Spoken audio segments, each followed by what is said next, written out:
Yeah, what I should have asked really quickly before we started. Let's see if I get this right. Eric Calavera. Did I Yeah. get it? Okay, thank You, God. Right, trained professional right here, ladies and gentlemen. As I was just trying, as as we're talking here, it's always a pleasure. So, Eric, tell the world like mhm. who are you and why are you awesome? Oh, I'm not awesome. Yeah, But no. My name is Eric. I work with Christian and all those guys over in Spain, which is really funny because I have never been in Spain, but like half my family lives in Spain. really. That makes yeah. My older sister lives in Spain with my nephews, and like I mean, no, like I have never been there. I'm an artist. I am originally Puerto Rican. I live in Minnesota right now. Oh, Because cool. yeah, Why not? Why not? Why not? well, I like Minnesota. It's actually a pretty cool place, and it's very centric. So if you want to travel places, it Yep. doesn't have like the craziness of like the coast, but you can takes like 5 hours to get to each side. So it's not that bad. No, it's not terrible at all, and it's. I live in Alberta right now, so Oh, I'm nice. literally so I'm actually about 5 hours from you. To be perfectly honest, that's about right. About 5 hours from you. Um, About no, it's yeah, it's not bad. I'm a little colder than you in the wintertime, and I know that's hard to imagine because I know how cold it can get in Minnesota. But I'm a little colder than you. But yeah, but no, it's a nice place. So okay, so it sounds like what you and me have in common is we've both been a little bit all over the place. So how does a guy from Puerto Rico end up in Minnesota? oh my god, that's a story. I always wanted to be a comic artist. Um, my family, my father was a painter, and like I have a lot of artists in my family. My younger sister is a film editor, or was a film editor. The only one that's weird, it's my older sister that she's a lawyer. Like we were like, why? Anyway, so being an artist was never really difficult for any of us. Like it was never like that's such a weird thing. So I started just going all over the place. I was just not having any direction or anything like that. I was like, there was a lot of couch surfing, and I ended up in Chicago one time because I got tired of hurricanes, man. Like, I don't know if you have ever No, been in a hurricane. I have never been in a hurricane, but I would understand. I would understand it after a while. You'd be like, this shit sucks. Oh no, it super sucks. Like the first thing that no one tells you about hurricanes is that they're super loud. Like they're super loud. And second thing they don't tell you is that your life is going to be crap for the next 6 months. Like right off the bat, like forget your life. It's gonna suck for 6 months, and then it's gonna be more or less like before. So I got tired of hurricanes, and I just moved to Chicago with some friends of mine. And while I was there, I ended up. I was asking. I was checking different colleges and universities and stuff like that to see where I could go finish my college because I had started as a civil engineer, and I Uh-huh. got tired of being a civil engineer. And my friend was like, oh, let's go to the Wizard World. This is when Chicago Comic Con was Chicago Comic Con, like the first year Yeah, when it yeah, was yeah, like oh yeah. between Chicago Comic Con and Wizard World. Yeah, so I ended up going there, and I met this teacher. I actually met this girl, and she was super cool, and her boyfriend was super cool, and they were super nice, and they had a lot of art, and they were like, "Oh, we go to this school in Minnesota." I was like, "I have no idea where Minnesota is," and Yep. they said like, "Oh, go talk to our teacher. She's over there," and she ended up working for Archie Comics for years. She was the main artist of Sabrina the Teenage Witch. Oh, very Um, cool. yeah, her name is Tania Rio. We went to the same school. She was the one that you have to blame her for me right now. And So so Tanya, I, it's I your just fault. It's your fault. then is all her fault. I always tell her that. Um, so I got there and I met with this teacher, Barb Schultz, and she was telling me like, "Oh, we have this quaint little school in Minnesota," and I was like, "I have no idea where Minnesota is." And she was like, "Oh, it's like next to Wisconsin." I was like, "Oh, the place with the cheese, okay." And because that's all I knew about, it was cheese, and I know where places about food and drinks, and if you don't have a food or a drink, I don't know you. Um, so Fair. I know Alberta because I was doing some stuff with the guys from Teletoon one time, Oh, and I really learned cool. about Edmonton. Yeah, I learned a lot about Edmonton and all that area, Calgary Oh, and Alberta. so let's see. Like let's teach you real quick. So Calgary is like, um, uh, has it white collared, big, wide city, lots of Mhm. snow, and it's right in the middle. Go east, it's the flattest thing you'll ever see. You go west, it's the most beautiful thing you've ever seen. I Edmonton believe it. is farther, but Edmonton's farther north. A little Mhm. prettier, a little colder, also a lot more blue collar. Right. Yeah.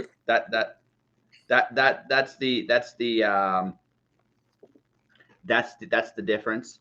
But food is how you measure things. I can kind of respect it because really, when you travel, there's only two Mhm. things that matter when you meet people, and you learn another Yeah. language, you learn how to Yeah. swear, Oh yeah. and then their food. And Oh that's yeah. that's the important shit, and everything else, Oh, yeah. eh, Oh, totally. right? Anyway, so she introduced me to the school. I was trying different schools, and I had a friend, really close friend of mine. He was living in Chicago, and he was originally from Duluth, Minnesota. And he was like, "Hey, dude, let's move to Duluth." And I ended up moving to Duluth for a year, and it was the weirdest experience of my life because it was just strange. I took like a job at a restaurant, and I was like, literally, was I was like for a whole year, I was like, I'm gonna live a normal life, and like I Yeah. had a normal life, and like it was just weird, and Duluth is just strange. It's a very strange city. Like it Okay. has so many punk bands and so many blues bands, and it's like everyone who plays in a blues band plays in a in a punk band too, and they have like 300 punk bands. Like everyone's a musician, and I don't know why. Um, Because you're in the middle of you're in the middle of nowhere. You're yeah, looking for something to do. You can't yeah, always have sex, so yeah, you gotta think of something constructive, right? yeah. So there you go. Basically. That's yeah. And if you have never seen a transatlantic a ship being dragged through ice by pickup trucks, Duluth is the place. Duluth in February. That, It's just weird. I used to work at this restaurant, and it was like I faced Lake Superior, and all these giant boats, ships come in from like yeah. whatever, from all over the world, and they come in, and in February, March, it gets frozen. Like January, February, March, the whole lake is Yeah. frozen. So breaking the ice is not that easy. So what they do to move the ships from place to place is that they use pickup trucks. Like you can see a Yep. pickup truck on the lake, like dragging Yeah. a ship, and Yeah. it's No, I believe it. yeah, I totally believe it. So going back to my history class in Canada, so everything from the world comes from the St. Lawrence River, hmm right? All the waterways are linked. Lake Superior is the biggest Great Lake, but there's along the way there's 4 of the 5 Great Lakes you can go to, right? yeah, So if you want to link, if you're just going to go by boat to deliver certain goods, I mean that's how you do it. You go through that canal and you go all the way through. hmm And again, in the wintertime, yeah, I mean some places are warmer than others, like the southern, like Lake Erie, Lake Ontario, don't get as cold as Lake Superior, right? It's amazing what about 10 degrees can do.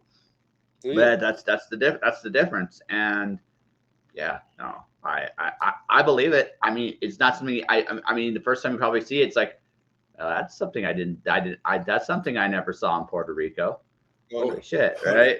Right? no. Right. It's, Oh no. And so I ended up just moving to Minnesota, to Minneapolis, and I really enjoyed it. I really enjoyed the culture. I really enjoyed how relaxed everything else. It feels very much like just this weird oasis of like stuff in the middle of nowhere, Mhm.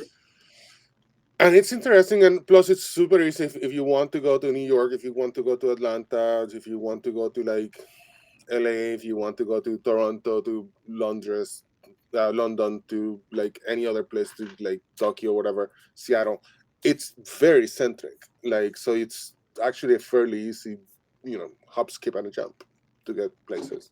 So, Note to self, because I'm going to be doing. I'm taking the show on the road. You're episode 949, right? I've oh done wow. 949. Yeah, I've done a lot of these, and so when I break 1,000, right? Mm, I know it's going to be 1,000 too, but it might be a little more. I might do a few more just because just as a. But there'll be less mm, once I break 1,000, and then when I go on. Then I'm going to take my show on the road. I'm doing quote unquote secret shows. I'm launching my Patreon in about 2 weeks, and mm-hmm. I'm doing the experimental version of the shows I'm going to be doing when I go on the road. So I'll be traveling all over the place. When I get to 2024, when I know for sure what's going on, what's going up, what's going down, I might end up traveling to Hawaii, and I might be end up traveling to England, right? Because I have people all over the world doing this podcast. So it's like, Yeah. I'm at that point in my life where I don't really need to be anywhere. Like much like you, I don't really have a. I came to Calgary to connect with people, and it's been very difficult to do. And back to Calgary, so it's like it might just be it's somewhat a pandemic thing. I know post pandemic, getting to reconnect with people thing that's a bit of the issue, but it's also I think a very uniquely Calgary thing based on what I've heard from some other people. So I'm going to go out and figure out where I fit, and that's what I'm going to be doing. And in the meantime, I'll be creating a traveling talk show. I figure that's my master plan. This is either Oh, the dude, greatest midlife crisis ever, or I'm finally growing up, one or the other, one, right? So that's how I'm treating this. that sounds amazing. Actually, traveling like talk show. That sounds great. I had this. This is a couple of years ago. I wanted to buy a guitar and just learn a couple of chords and whatever, just mostly power chords, and then move to go to Madrid and then walk Yeah, from Madrid to Paris, just playing the guitar and asking for money, like just playing guitar on the corners, sure. just to see if I could do it. And that I'm not never going to do it. I mean, but it's still a great, you know, that's like one of my favorite You, things to think about. you never know. Like You here's never the know. thing. Here's what I've learned in this life. Right. This Mm, is something I've learned in my short time here. I'm 41 years old, so I'm a little middle mhm. aged and crazy. I acknowledge this, but what I've learned is that at the end of the day, we all do what we want to do. Oh yeah. I'll do. So so now I get life dictates that life can dictate certain things for you in a moment in time, but that opportunity might come, or maybe one day you're going to wake up and say fuck it, I don't care, I'm just going to do it. And right, because why not, right? I mean, you're only here once. Hmm. And my whole philosophy in this life is this: I would rather make a million mistakes than have a single regret. That's a good Right. one. That's a good one. Yeah. Yeah, because it's not the mistakes that hurt you. You never feel bad about the mistakes you make. I mean, sometimes you do, but it's a different kind of feeling. It's like, at least I tried. At least I did this. It's Hmm. the things you don't try that still haunt you years and years and years later, Yeah. right? And you always wonder what would have happened if you've done it. So I've learned in this life that if I get one of those really big feelings that I have to do this, I have to try this, I have to go for this, then Hmm. I should do it. I should find a way to make it happen, because um, it's a lot better to know than not know, and to do. And in the process of doing all these things, Hmm. you learn all kinds of cool things about yourself. Oh yeah. Yeah.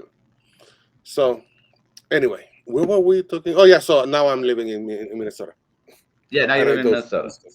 Yes, and Yeah, I do stuff. I'm working with creation right now with on the punk droid comic yes, you are. thing anthology.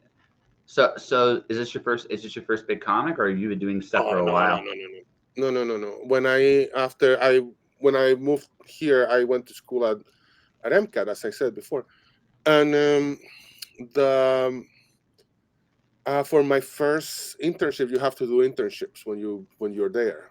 You have to do internship with big artists or studios or anyone who took you, to be honest. And I took an internship with Peter Gross, and he was Wow. working. Yeah, and he was working on Lucifer back in the day. Hmm. So I basically worked sometime with him, doing basically backgrounds or fixing stuff. Yep. Working with Ryan Kelly and him. I love those guys. My second internship was with NASA. Strangely enough. Um, okay, I know that's always strange when I say that. No. NASA, Okay. I want you. I just real quick before you tell the story. This is what I have in my head. I yeah. think. See, life has prepared you to embrace the weird directions because you Oh told yeah. me the story. You saw pickup trucks carrying a ship across a frozen lake, Yeah. right? I mean, if that doesn't prepare you for anything, I don't know Oh yeah. what will, right? So anyway, continue. I mean, that's. I think it's an awesome direct. Like if it's off the beaten path, it's a cool off the beaten path. Oh, it's a super cool. It's a great story, just to say, and so ends with me hating on Ted Cruz directly. It's I promise everything is gonna connect at the end. So Yeah, sure. I have this friend. His name is Mark Hairston, and he is a solar physicist. He Okay. studies the sun. And so the thing is that back in the day, NASA used to give allocate a certain amount of money for every one of their projects, or for every one of their missions, to do public outreach. Meaning, you have to tell the people what you're doing because you're making stuff and you're using a ton of money. Actually, not that much money, but in the big scope of things, it's not that much money. No, But you no, have no, to do but yeah. hmm, So most missions, like and when I say a mission, it's like, oh, we have an instrument in a satellite, we have a satellite, we have this or that. The Hubble, it's a mission. So there's multiple missions going on, and usually what happens is that you ask NASA, you write down a mission, and they choose you, they pay for your mission, and you're gonna be working with them. And so Mark, who's a very very nice guy, very very smart guy, he's a solar physicist, but he's also a huge anime fan, like okay. ridiculous anime fan, and he used to write for Animerica, which was a magazine back in the 90s, Yeah. which it was like the magazine for anime fans, like back in the I, 90s. I'm actually a huge anime fan myself, so that's kind of cool. So we met through MCAT, right? And he like most missions, they have to do this public community outreach, and they just hire a clown to go to schools and be like, "We go to space, la la la la la," and so that's like one of the things they do. And he was like, "I'm gonna do one better. I'm gonna put all my money into making a comic book." Because he always wanted to be a comic writer. So he was like, okay, let's do a comic book. And he hired me, like, within his mission to work for him as making comic books for NASA, which later on led to other projects calling me and like being like, oh, can we do this? Can we do that? So I worked for a couple of different missions, which is great, which is really really fun. And then thanks to that, the problem with the public outreach is that at one point in 2008, 2000, actually it was like 2012, I think it was, Okay. um 2011, 2012, Ted Cruz started bitching about money that was going into NASA, that NASA should not be getting that much money, which in reality not that much money. And if you knew the patents that NASA has, like I can just looking at behind you, I can tell you there's like 5 patents behind you that are owned Oh, by NASA. absolutely. No, no, yeah, yeah, no, no. Absolutely. NASA's very quietly one of the. It's not quite Silicon Valley, but it's got its fair share of hands in some things that a lot of people do not realize. Oh yeah, and so basically, from one day to the other, NASA just canceled all of the projects. All the projects had to cancel their public outreach, which sucked. But at the same time, um, there's this Japan has a version of NASA called Shanga. I Really? hope that I'm pronouncing it correctly. I have never. I always read it, never say it. And they had a version of me over there, and by this woman named Hayanon, and she's a science comic manga artist, and she's an honest to God manga artist, and she works for them. She has worked for NASA too. She works for a bunch of different colleges and labs and stuff like that. And so we became fast friends. And if you, the comic I did with Christian, the comic, it's most of the comic is in Japanese. It's just in plain Japanese. There's no translation. We didn't say anything. We don't explain you anything about it. It's just Japanese, and it was because she translated the whole thing. And so it's a project between she and I. She helps me a lot with all the Japanese. I help her like when she needs to translate something to English or to Spanish or to any other language. So we're always doing stuff like that. That's really freaking cool. Like Yeah, honestly. So listen, if you're artists out there, seek NASA. Just say like it's an unexpected career move, but it's a good one. it's it's a very strange. Not NASA right now, but just sick. Here's the thing. Everyone needs art at some point or another. Everyone needs art. If you have a business or something like that, and not only that, everyone wants to be a writer, not an artist. An artist is too hard, but everyone wants to be a comic writer. At some point or another, they all have like, oh, I want to do comics, and just start looking for places because don't go to places where there's a comic artists already, because you're gonna have competition. Go places where there's no comic artist whatsoever, and you're gonna be golden. Yeah, I actually like from a business standpoint, this is something I've noticed because I do Mhm. advertising as well. Yeah. There's a lot of businesses that don't know how to advertise. No. They don't know. It's No. actually amazing like how it's either not valued enough, in which case I avoid them like the plague, or they're Mhm. like we don't know how. Help us, right? And Mhm. it's like it's lucrative.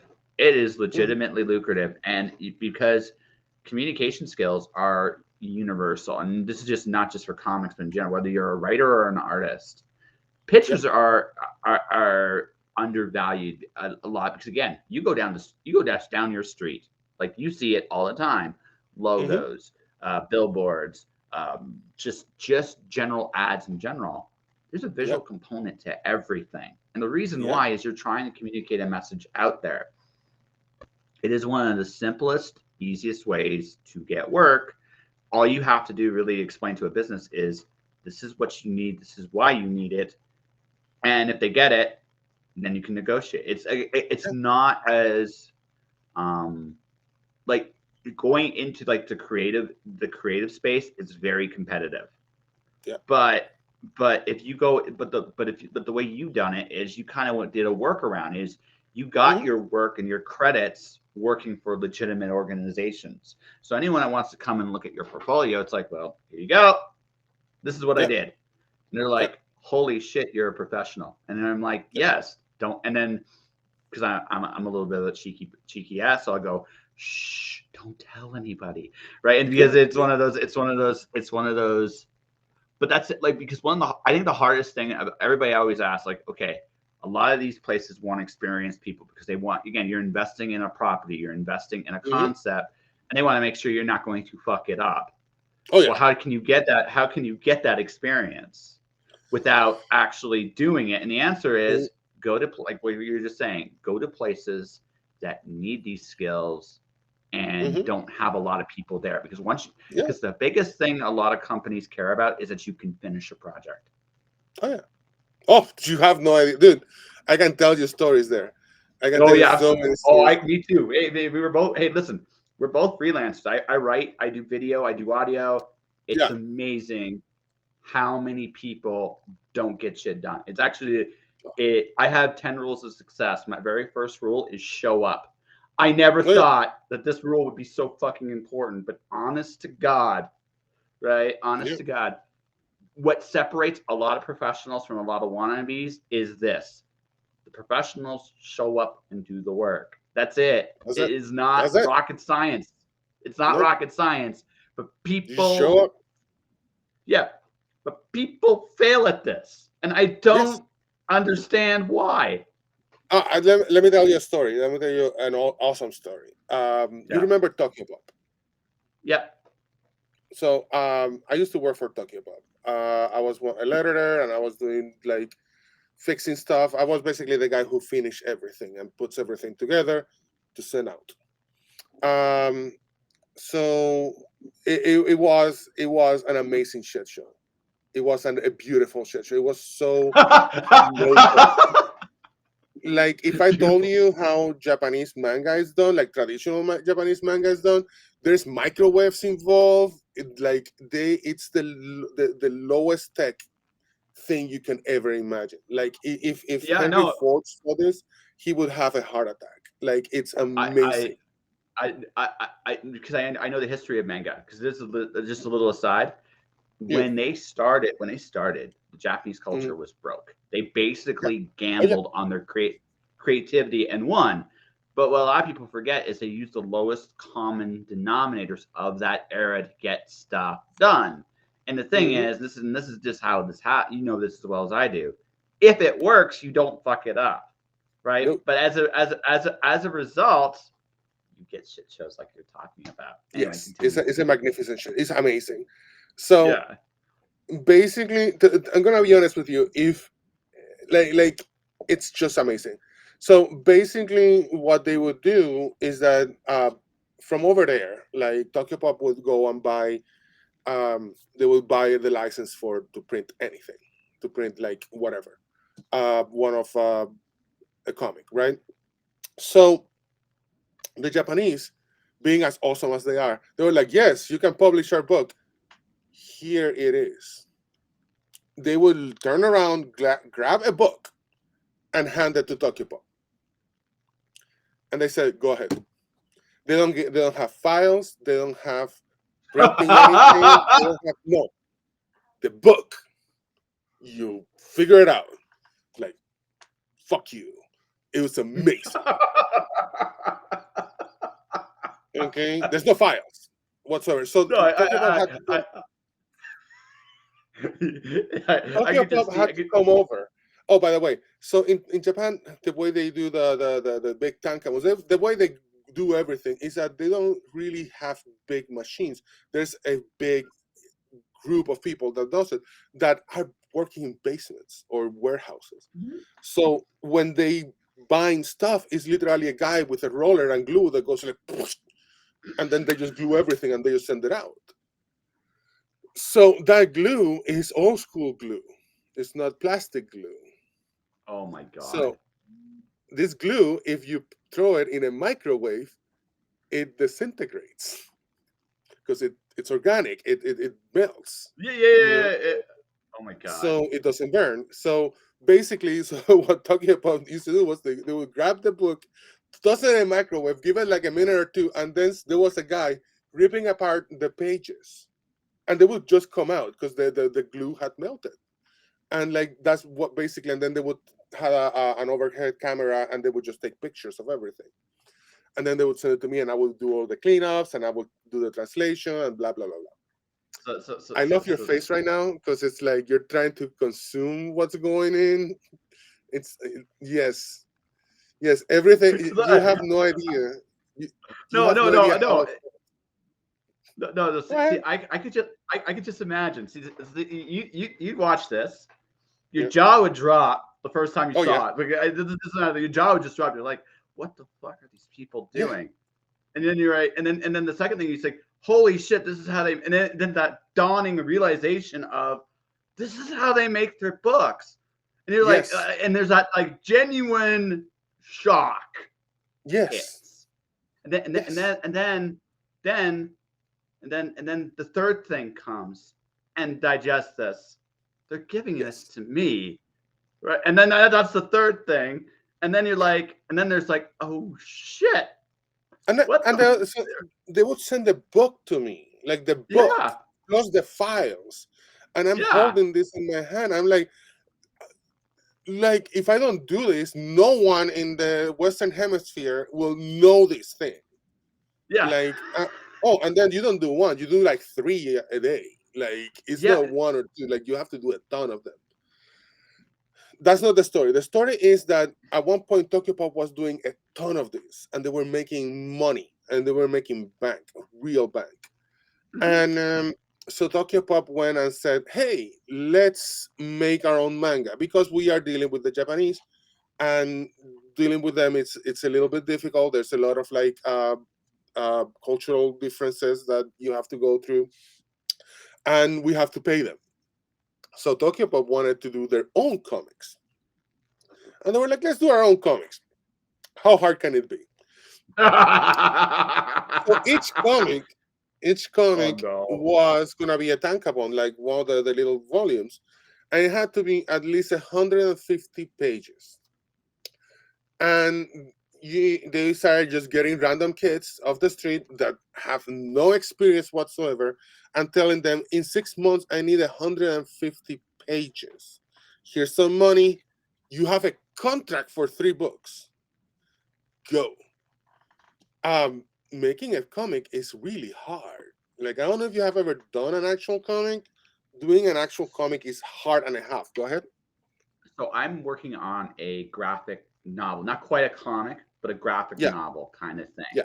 right? I'm dabbling in illustration. I'm not great at it, but that's actually why I'm illustrating the book. The character is just learning to draw, so Mm-hmm, I'm good enough to assimilate that without and maybe tell a story with that without But it's not going to be like the prettiest looking thing in the world because it's not supposed to. no, no. But okay, so part of what I'm doing, right, is I'm using the whole concept of Twitch to create a Mm-hmm, comic book like dialogue. I think as a concept, yeah. the Twitch screen is an interesting way to tell the story. Mm-hmm, So I'm only doing like 10 pages like that, and then the rest of this is illustrations. Dude, it's fucking hard.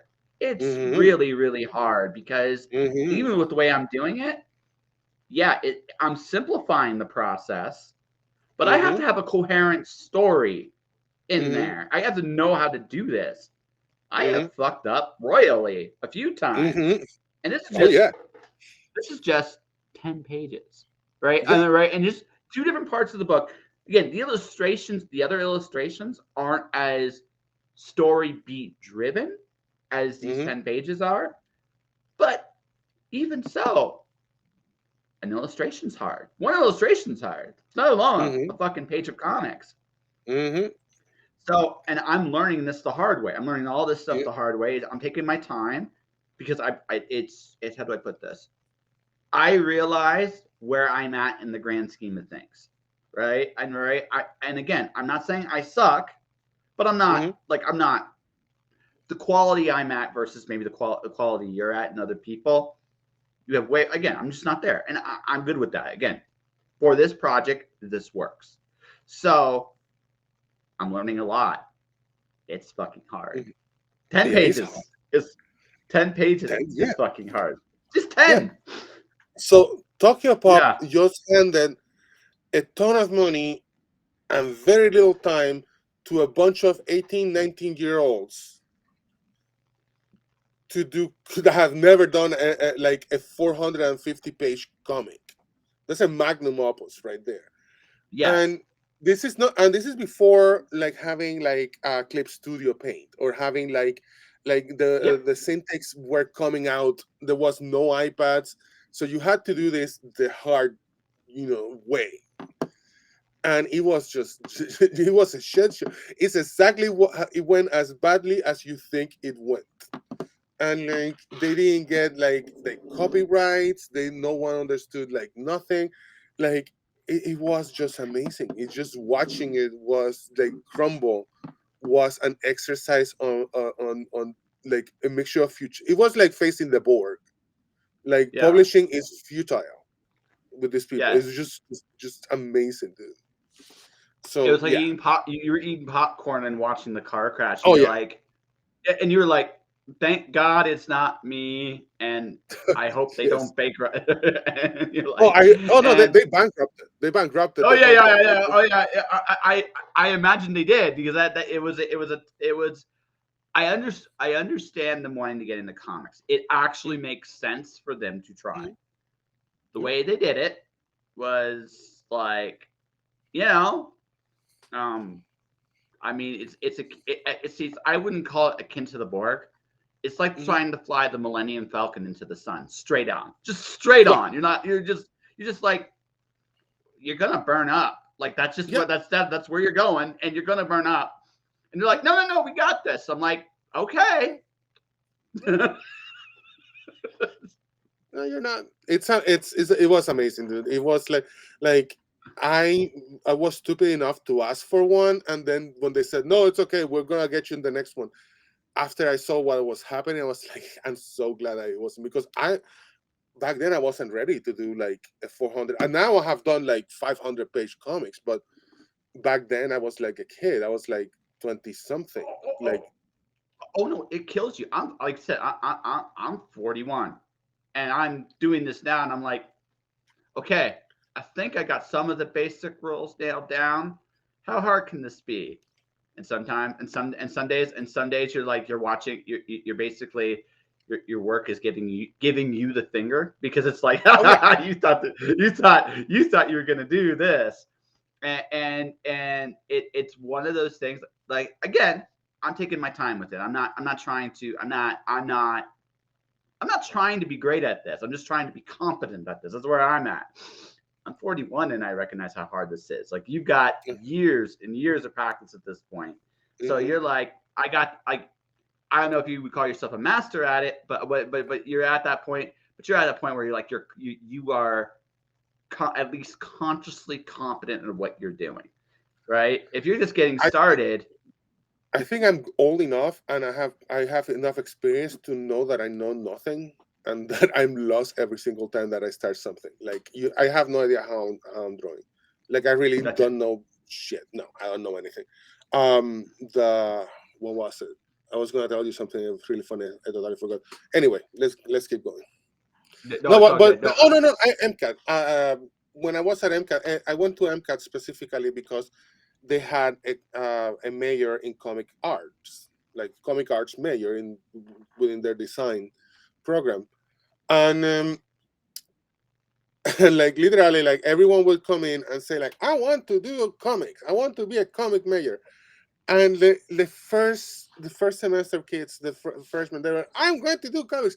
And then they took comic one, and they learned how absurdly hard this was. And mm, like 45% of everyone moved to like doing illustration, and like another 40% moved to like animation. Like maybe 5% stayed for the comics, because and those were the crazy ones.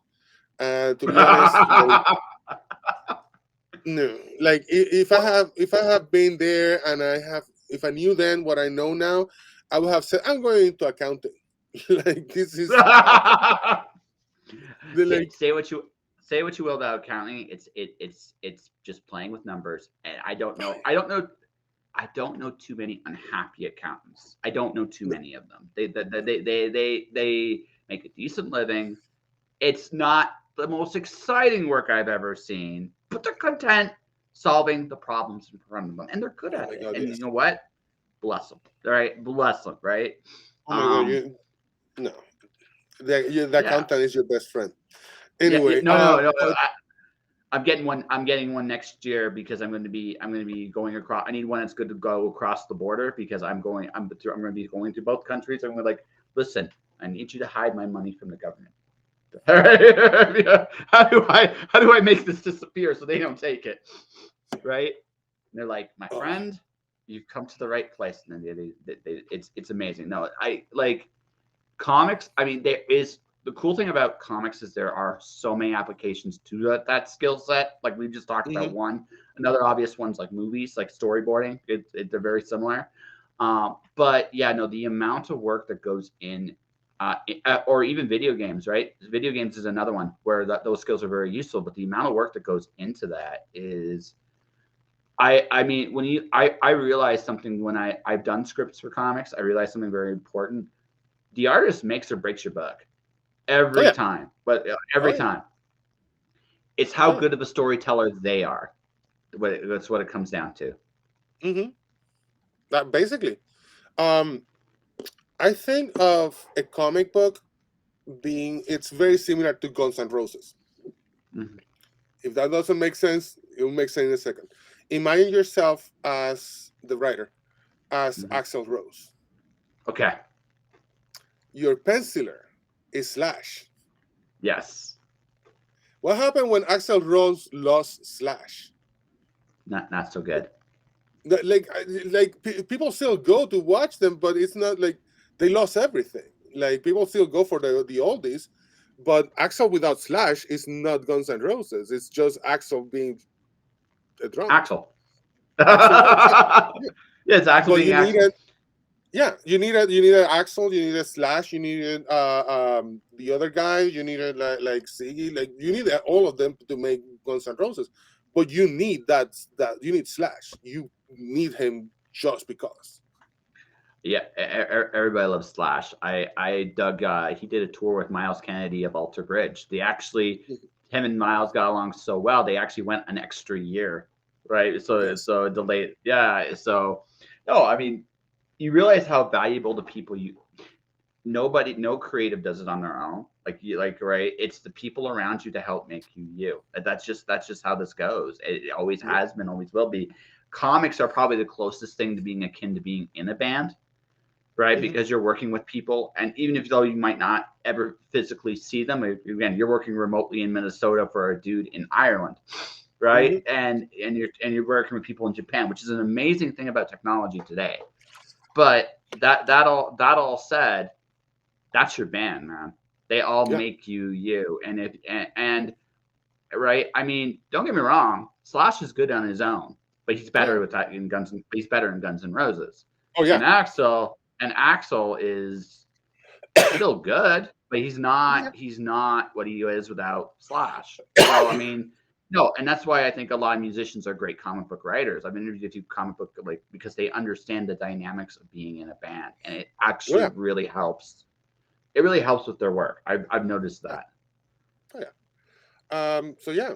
Anyway, you want to talk about the comic, or you wanna? What do you Yeah, wanna do? We have like 10 more minutes. almost. I was going to give it another 5 minutes. I was going to ask you something based on your experiences.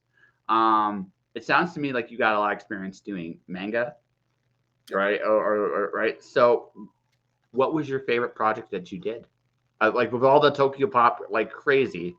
Like what was that? What was the work you did? It's like, okay, I'm really proud of this. Um, there was a comic that we worked with them. It's nothing out of the ordinary, and I only did like, I think I wasn't with them that long. Like my younger sister was with them way longer than me. She did like 1,000 books. I did a good chunk of books, but not a crazy number. Um, with them, uh, I'm thinking about it. Um, I think that there was a comic that they did called Psychic Academy. I was terrible, Okay. and like it was not a bad comic. It was a fun comic, but it was generic as it could be. And Hmm. what I liked about the comic wasn't the story or anything. I still don't know what the comic is about. There's psychics and there's an academy, and I never read the rest of the books, and I never read the first or second book. I came in like book number 4, and it's like 15 issues, something like that. So 15 books, and I stopped on like the ninth or something like that. I don't remember exactly how many I did, but what I liked was that that book was just difficult.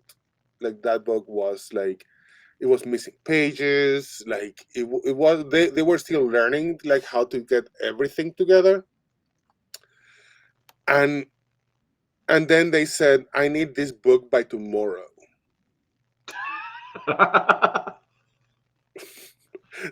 Okay, so you understand that, like most people say, like you have this book, yeah. And before that, I made a Bible, like an honest to God Bible. So this is kind of manga-ish, but not really. Um, my friend comes and tells me, "Oh, there's this guy looking for help. He needs a manga artist." I was like, "I'm a manga artist," and I go over there and I meet the guy, and he says, "We need a Bible." And it's just illustration. It's not comic. It's just you just need to do like one or two illustrations per book of the Bible, and they have to be, they have to be kind of like look like Full Metal Alchemist, Mhm. and they have to grasp the idea of each book. And I said like, okay, fine. And they were like, I was like, when do you need it from? And they say in 2 weeks. Yes. And they said we need 67 illustrations, and this was on Monday. They were like, we need 67 illustrations by Friday, and we'll pay you $50 an illustration. They were super simple, like black and white ones. I was Yeah, like, yeah, but okay, even so, that's a quick turnaround time. yeah. And they said, but if you do it by Thursday, we will give you $60 an illustration. And if you do it by Wednesday, we'll give you $70 for an illustration. And I said, how much for tomorrow? And they were like, oh, I'll give you 100. And they left. And then the next day at 10 in the morning, I called them. I said, I bring your checkbook. I have all 67 illustrations. I have never seen anyone. And it was painful, dude. Like, it was awesome because he literally just, here's a bunch of money, dude. Um, it was awesome. Um, and it was just difficult because drawing like an illustration for Revelations is easy. Like drawing one for the Genesis is easy. For Matthew is easy. For maybe the Acts of the Apostles is easy. But Lamentations, what is Lamentations about? It's like they're saying like, "Oh, woe is me." Like that's the whole book. Woe Yeah, is me, and like, or there's like Romans, or there's like the epistle of Titus, which says that he loves his wife. yeah, yeah. like Then like there's then there's Amos, and then there's like all these like little books in the Bible that are, although interesting parables and lessons, Mhm. visually you're like, how do I tell that story? Oh yeah, there was some that were awesome. Like they were like, oh, draw. It was for this Catholic press, so it was even funnier because I'm not Catholic, but I had to learn everything about Catholicism and catechism, and uh, and they were like, oh, we need for this one we want a drawing of uh, say the Archangel Michael beating a dragon and tying him to like a rock. And it's like, oh, that's Yeah, awesome. yeah, yeah.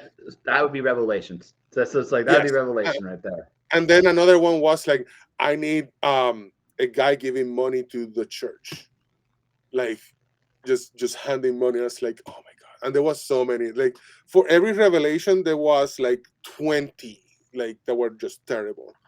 The Yep. funniest one was the last book of the Old Testament. Um, and in King James, I forget the name. Um, it talks about the Messiah is coming. He's coming. Wait for him. And the book is like a page and a half, but it's a page and a half of the Bible, which means that it's boring as hell. And I was like, I'm not gonna read it. So I drew this beautiful meadow with like the Messiah, of course, Jesus, like in the back going like, hey. And I sent it to them I gave it to my contractor, and he sent it to the editor, and the editor says that no, it cannot be that because that's not what the book is about. And I was like, I thought Jesus was about hope. And they say like, no, we want Dragon Ball Jesus. We want Jesus flying to the sky with long hair, like on fire, with balls of fire flying, with his shirt open, with his face on fire, triumphant and ready to triumph. I was like, So he just kicked ass, and he's ready to kick ass again. And they were like, yes. And I literally drew basically Goku with a beard and like and ropes and like fire and like asteroids and like he was casting meteor swarm and like he went Super Saiyan, Super Messiah, and everything. And I was like, they're gonna send it back. They're gonna send it back. They loved it. I still have that drawing. I was like, this is the most ridiculous thing I have ever drawn in my life.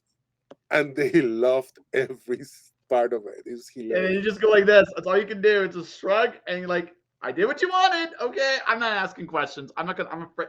Actually, at that point, I would be afraid of the answer I would get if I asked any questions. Like, Oh, here you go. Yeah. yeah, yeah. Okay. And the worst. Go ahead. Sorry. Keep going. You go. You go. You Oh, I was finish your gonna say that story. the worst part is drawing cities destroyed. I drew so many cities. I drew Jerusalem destroyed like 20 times. You know how Yeah. hard it is to draw the same city being destroyed 20 times from different places? Like, anyway. Okay, so there is one I'm curious about because it's an interesting book in the Bible, Ezekiel. Yeah. There's literally a flying saucer in Ezekiel's, right? So what did they make? What did you draw there? Like, there's literally because that book in particular, right? Yeah. You have a lot of fun imagery to play with. So I'm just curious what you picked. It was if you remember, they said the king calls for Ezekiel to come over and to help him like take down this army, right? And if you remember, um, Ezekiel comes in and says like says something along the lines of like, "Why do you call me? I'm talking to God." And he said, and the king says like, I'm paraphrasing here. Oh, we need help with that army. And Ezekiel just turns around and rains fire from heaven, and then he goes like, I'm back to talking to God, and he just leaves. Like that's basically what all like Ezekiel does. Like, there's a lot more crazy stuff, but that's the funniest part because he literally just goes and says like, dude, I need to go back to talk to you. Can you help me here? And God says like, hold on. Okay, let's go back to talking about tic-tac-toe. And like he's just being friends with it. And the drawing was like all the Israelites go are like this, like, oh my god. And Ezekiel going back, going like angry that they pulled him out of talking to God. So yeah, that was the whole thing. There was nothing impressive. It was just him pissed off. No, I had to ask because that's like legitimately speaking, that might be the most visually interesting book in the entire Bible. Oh yeah, like all easily. All of it. Like you can pick so many parts from that book, and that book is just crazy. Like Elijah and Elisha are crazy, but Ezekiel it's just mental. No. That's my point, right? You just look at that, and you're like, that's and honestly, the one you picked there, I would have done something like that. Jonah. Because Jonah is that's a Jonah one, I think. You got paid. That's all. The Jonah one was boring because they wanted exactly what you think they wanted. Like, yeah, it's that yeah. I wanted to do a more Jonah. I wanted to like go deeper with Jonah. No, actually, Jonah should be the one like any of the old school prophets. All of them were fun to draw. Yeah, no, because they all have really cool stories, right? And the New Testament, once you get past Jesus and then there's Revelation, there's not really a lot in the New Testament of action to really go with there in comparison. But the Old Testament, man, there's some badass stories in the Old Testament. So no, in the New Testament, there's a lot of like in the Old Testament, there's a lot of let's destroy a city, and the Old Testament is a lot of like bureaucracy. Like Thessalonians is like, be nice to one another, and the other one is like just a book of like the way I see it is that the Old Testament is a book of war, and the New Testament is a book of peace. And like in the book of peace, is like you have to do this nice and be nice to this and be nice to that and blah, blah, blah. And like during the book of war, it's like, okay, when you do this, you have to walk in this way. You have to kill this many people. You cannot eat this thing because it's a rule of war. It's that's basically all. Yeah, that is probably one of the most interesting and probably accurate ways to describe the Bible. Actually, in that sense, it is the Old Testament is very violent. The New Testament is not as violent. It has its moments, but it's nowhere near even close.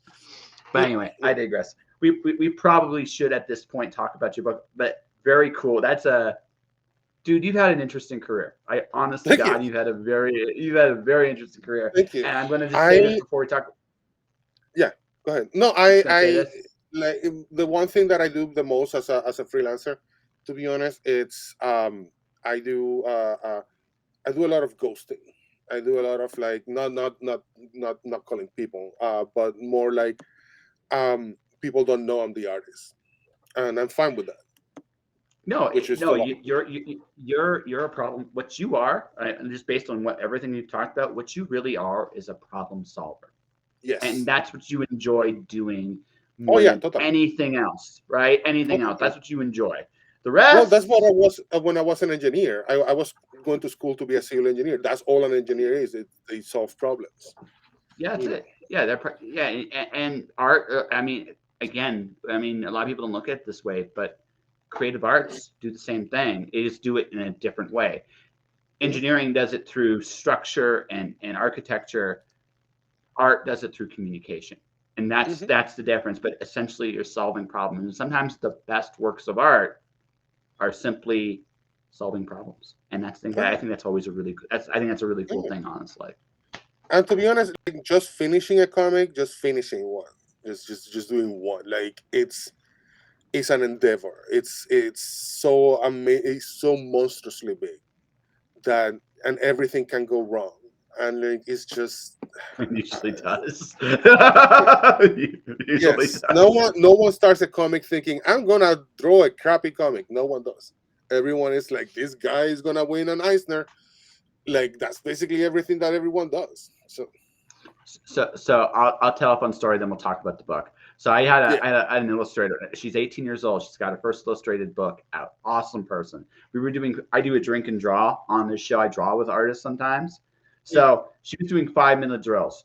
She's like, okay, you got 5 minutes to draw Batman, right? Basically, so right off the bat, I screw up the ears. So I'm like, I'm not drawing Batman. Like I literally, because I only have 5 minutes, I don't have time to fix this. So it's like Yeah. I screwed up the ears. Okay, let's just see what I draw. So there's a video literally of me going, this is not Batman. And some people would go, oh, come on. It can't be that bad. Oh, no, trust me. It's not Batman.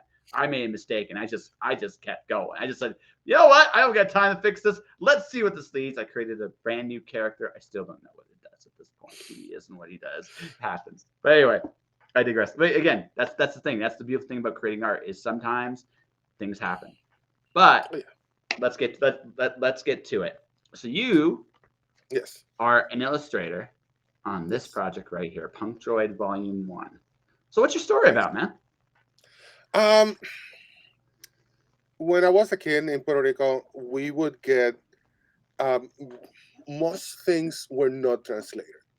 Like there was things in Spanish, but they were very very rare, and they were usually other Latin countries that would have made them. Most of our TV was translated into Spanish, but it was mostly American or United Statesian, as I like to call them. Most of the movies were, they had subtitles in Spanish, and video games were just played in English. There was no anything in Spanish. And if you wanted the best games, like especially when you started, all the games were in Japanese. No one said anything in English. Like it was all in Japanese, and we had no idea what anything was. Like you would play Street Fighter, and someone Mm-hmm. would say Shoryuken, and you were like, I have no idea what Shoryuken means. Mm-hmm. Um, or like Ken would say X, and you were like, I'm guessing that means let's go. I'm guessing that's what I mean. It actually means let's go. I, I, Or I, I, I used to think because when first remember the first time I threw a fireball, mhm, right? I always thought for like the longest time, just the way it sounded, the special sound effect was, I literally yeah, thought they were saying bullshit every time they were throwing a fireball. that's a good one. That's a good one. Yeah. So basically, what we will do is that Ninja Gaiden came out, and my friends got a Ninja Gaiden like from Japan, and we played Ninja Gaiden, and it was all in Japanese. We had no idea what was going on. We just made the story. We ourselves just like started making the story ourselves and whatever. And like to this day, I still don't know what Ninja Gaiden was about. We had no idea what Castlevania 1, 2, or 3 were about. Like they were just in another fucking language. It's completely alien to you. You just play it and you enjoy it and you make the whole thing. Before that, we would get the big volumes of when I was a kid. We would get the big volumes of Justice League and Teen Titans, and they were not translated. They were just in plain English. And we had me and my friends and my cousins. We had no idea what Superman was saying, like at all. We used to get the Brave and the Bold, and which was like a big collection. And the Brave and the Bold, I remember that the first story was always Batman. It sucked because it was him being a detective. There was no action, there was no nothing, and without the words, you have no idea what it is. And since nothing is happening, we're like, oh, Batman is walking down this alley because he wants to go to the corner store. Um, the second story was always Green Arrow and Green Lantern, and they're that they're a body cop story, whatever. I promise this has a reason. No, We're no, no, going no. I'm letting you go, man. Don't worry about it. Just keep going. and but all my friends, the third story was always Black Canary, and all her stories were super simple. It's I put on a blonde wig, I drive a motorcycle, I go to a bar, I beat everyone up, every single person is beaten. I destroy everyone. I make all their lives suck, and then I jump on my motorcycle, drive off, take off my wig, and I go to sleep. And that's basically all her comics. And the language was like, oh no, Black Canary, ugh. That was basically all the all the dialogue, and we were all loved it. We all loved the whole thing. And so I wanted to do something like that, and I tell uh, Christian, hey, I'm gonna make this comic, and it's gonna be basically Wreck-It Ralph meets Puerto Ricans. And he goes like, do it. And yes. That's awesome. And That's and he awesome. says like, make it 10 pages. So it's like, fine. And it's 8 pages. And the first 8 pages, they're all in Japanese. The whole thing is in Japanese. Sound effects are in Japanese. Like everything is in Japanese. You have no idea what's going on. And and the whole thing is, and I don't want you to know what's going on. Christian was like, oh dude, no, we have to translate it to English and to Spanish. I was like, nope. I was like, why not? No one's gonna know what they're talking about. I was like, no, I don't want them to know. I don't want anyone to know. I just want words to be there and them to like be watching. Because the same thing, I had the same experience when playing Contra or playing Space Harrier or playing like all of these Oh, games. you basically wanted to create your childhood experience of I'm going to Yes, make you're going to let the audience make up the story, but you gave words yes. there. In today's day and age, if people want to seriously look it up, they can Hmm. figure it out, right? Oh They yeah, can they can totally figure it figure out. it out, They can right? figure it out. It's But not really that hard. no, But I know what they're talking about. I will tell you outside of this. I may tell you if I feel like it, but I'm not gonna that's tell you fair. what they're That's talking totally about. no, no. I think it's cool that you created a basically you gave a gift to Hmm. because all of us have any of us and the older generation have this experience a little bit. You get a story you don't understand, but you have enough pieces there to put together something. That's it. It's like, Yes. and that's it. And sometimes you're scary accurate. Sometimes you're scary wrong. Either Hmm. way, it's entertaining. And that's Yes. and that would that sounds like that's the goal in your story here. You're trying Yeah. to create an entertaining story that the audience can kind of put the pieces together themselves. Yes. They have to work a little bit to find it, and if they don't find it, that's fine. If they make up their own story, so I used to teach at college level. I used to teach art at college level, and every semester, every quarter, we will have all the teachers, all the professors had to meet, and we would talk about policy and stuff like that. And they would bring a speaker, and they would talk about something or another.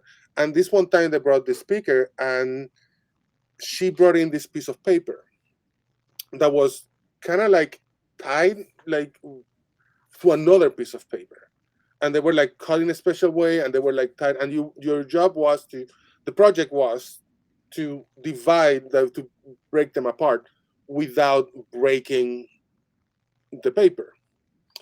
And she handed it to everyone, and like there was this department here, this department there, this department there, and we all got together and we were doing our thing. And mostly of everyone, all of them failed the project. Some of them didn't. And when they come to the art section, um, the guy next to me was the 3D guy. He was teaching animation 3D, and he figured it out in like 2 seconds. So he's a 3D guy. And the lady was like, "Oh, very good. What are you doing? 3D." And then she moves to me, and she comes to me, and I had torn the whole thing, and I made a paper plane, and on the side said Erik #1. Like she was like, "What is this?" I said, "It's a paper plane." And then she said, like, "Why does it say no Erik #1?" I said, like, "Because I'm #1." And she said, like, "That's not the project." I was like, I was never gonna do the project. Like someone else can do it. I don't have to do it. So I just went and did like what I wanted to do, which was a paper plane, and just throw it and see how far we flew. And I want that to be this comic. I want that experience for people. Like if they figure it out, they figure it out. Awesome. If they fail, they fail. And if they want to make a paper plane out of it and write things on it, that's totally cool. Like I have no problems with it. Just a touch of choose your own adventure, folks, inside this Yes. very, very interesting anthology. So I realize you have to go real soon, so we're gonna I have to wrap go. I it. We're have a gonna little wrap. bit of time. I have. We're not. But I'm not late yet. I have like 40 no, minutes no, still. no. I know, but I want to make sure you go up. You're not because what you're doing. I understand. So let's do the official wrap up because we're probably going to bullshit for about at least 5 minutes after we're done. Yep. So I think we have an interview, Mr. Erik. I am going to correct you on one thing.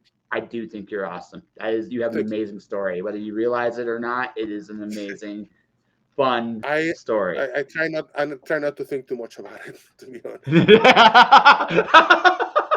You're just hey, listen, we all are caught in our own journey. And it's if we take a second and look behind us, we realize how wild life really is. And Oh that's how I look at it, right? And that's part of the charm I think of life personally yeah. is Yes. that you can choose, you go off the beaten path, you do really strange and wonderful stuff. And it sounds like that has Oh, been your life, and that is, dude, I mean, you have a career to be proud of. But I do think we have an interview here. What do you think, sir? This is an interview. I liked it. Sounds good. Yeah. So, okay, so we have the Kickstarter project here. So this is Yes. for ladies and gentlemen for watch. So Kickstarter.com and the project's here. It's going to be in the episode on the audio. If you're listening to this on the audio, check the sponsors page. It's literally the first link on top. Click on it if you want to pledge something. But good sir, how can people find you if they want to find you? Yes. I am on. I am working on different brands right now. So and I discovered that there's more than one Erik Calavera. Erik Calavera is the name I picked after my biggest comic. I made this giant comic called the Red Calaveras, and I was like, screw it, I'm gonna name myself after this. And so, because long story. Uh, so yeah, I just wanted to publish and to push for it and all that good stuff. And so right now, I don't know what I'm talking about exactly. You can find me on in Instagram at avocado molotov, like just literally the avocado, like the fruit, and molotov, like molotov. And I have Let's see if I got another it. Let's see if I got. Let's see if yes, I got this right. Did I get that right? avocado molotov. Yes, yes, just like that. There you go, folks. Yeah, just like that. And that's where I post all my little projects. A lot of fun art there. I have another one, but you can find it there. It's called Yokai Beach. Let me see if that's it. Yeah, Yokai, Yoka yokai_beach, like yokai the monster. And that's mostly for my personal work. I'm trying to like get my own OCs and my own characters and my own stuff. So no, no, That's not great. beach, like the thing that you sleep, the yokai where you beach where you go to swim and to like Oh, Yokai Beach. surf. Yokai Beach. Okay. Okay. Not Sorry. beach, not beach. Sorry. I need to open now the yokai beach, like no, no beach, like um, That's 'cause- yeah, that's because awesome. my friend was like, you should draw monster girls in bikinis, and I was like, awesome. And then I was like, I was gonna make it the brand make gonna be called Monster Bikini, and it was like it was taken. So it's like, how about Yokai Beach? And my friends in Japan were like, let's do it. So yeah, it's technically monster girls in bikinis, although there's no bikinis and then there's no monster girls yet. But that's basically it. They're coming. They're coming. They're They're coming. coming. They're coming eventually. Eventually. Yeah. But yeah, that's my two brands right now going on All right now. right. Awesome. So I'm gonna do it one more time just to be absolutely correct here. 'Cause I am. They gave me an award for this, Eric. They gave me an award for this long time ago. Trained professional right here. We'll just leave it at that. There you go. Instagram.com avocado Molotov and Instagram.com Yokai Beach. If you want to see Yeah. his monster stuff. But for the book, and then finally, folks, check out the Kickstarter. Like I said, click on the link below. You can definitely go do this and pledge. And with that, folks, we are done. I am actually doing another stream in a little bit under an hour. But like I said, so with author DJ Butler. But in the meantime, folks, definitely check out the Kickstarter. Definitely I want to thank Eric for coming on the show. Thank you all for watching. Thank you all for listening. However you did this, stay inspired, keep shining in the dark, and I'll see you all next time.